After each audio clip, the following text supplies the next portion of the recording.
answers. Alternative assessment emphasizes higher order thinking skills and also real-world skills and holistic evaluation of a learner's ability. So this may include portfolios, presentations, performance-based tests, or self-assessments. To build on that, additional assessment are typically standardized tests or exams.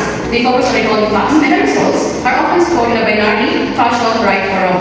Alternative assessment, on the other hand, embrace flexibility and more aligned with how students use their knowledge in practical real-life situations. In addition to that, alternative assessment is a broad term that refers to any form of evaluation that goes beyond traditional testing, such as multiple choice exams or standardized tests. It includes methods like portfolios, projects, peer reviews, and presentations. These types of assessments focus more on understanding the student's process and development, rather than just the end result. That's right. Traditional assessment often fails to capture the depth of the student learning journey.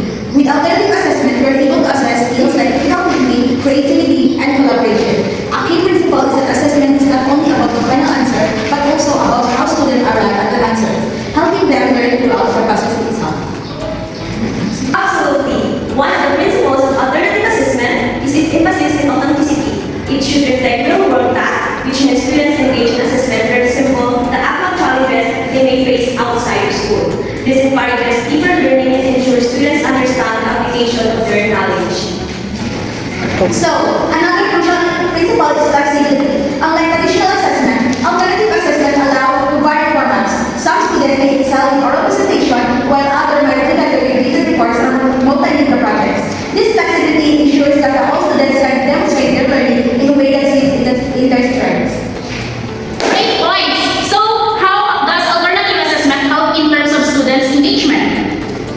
So alternative assessment tend to be more engaging because they give students more control over their learning. So for example, when they are asked to create a project or a portfolio, they often have the opportunity to choose a topic or format that interests them. So making the experience more relevant and motivating.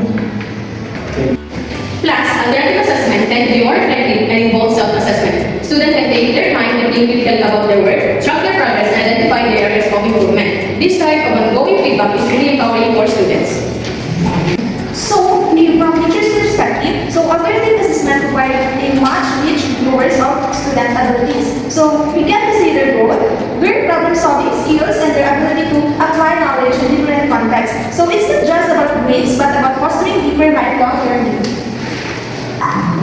What an excellent insights! So finally, how can alternative assessment be integrated effectively in classrooms?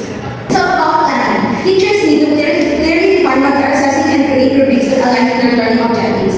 For instance, if the goal is to assess teamwork, an assessment will involve group projects with peer evaluations. It's also important for teachers to provide clear guidelines and feedback. Since alternative assessments are more open-ended, students need support to understand expectations. Teachers should also make sure that there are opportunities for revision after all. The process is just important as the outcome. That's a great starting point. Now, let's move on to models of assessment. Can you explain the key differences between developmental, emergent, and authentic assessments? Certainly, each model represents a different approach to understand and assessing our students' growth. So first is the developmental assessment. So this assessment focuses on learners' progression over time. So it's about tracking growth in areas such as the skills of our student, their understanding, and emotional maturity. So let's say, for example, a teacher might assess how a student's writing skills evolve throughout the year. So not just in one sitting. So that is developmental assessment. So now we're going to proceed to emergent assessment. So emergent assessment, on the other hand, evaluates a student's ongoing learning, often in response to unexpected or spontaneous moments. So it focuses on how students adapt to new challenges. For example, a student who shows resilience in tackling a new project or faces an unexpected challenge. So with problem-solving skills would be assessed based on the emerging competences. The model of assessment is authentic assessment. So this type of assessment is perhaps the most widely discussed. So this type of assessment measures the learner's ability to apply their knowledge to real-world tasks. Let's say, for example, in a science class, instead of a test in theoretical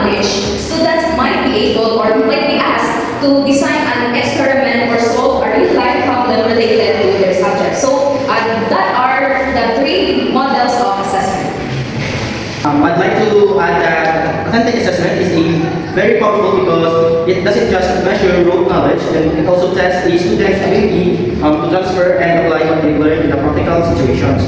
So it's a very effective way to prepare students for the complexities of life beyond the classroom. Now that we have a better understanding of models, let's move on to examples of alternative assessment. Could you share some examples that are commonly used in schools?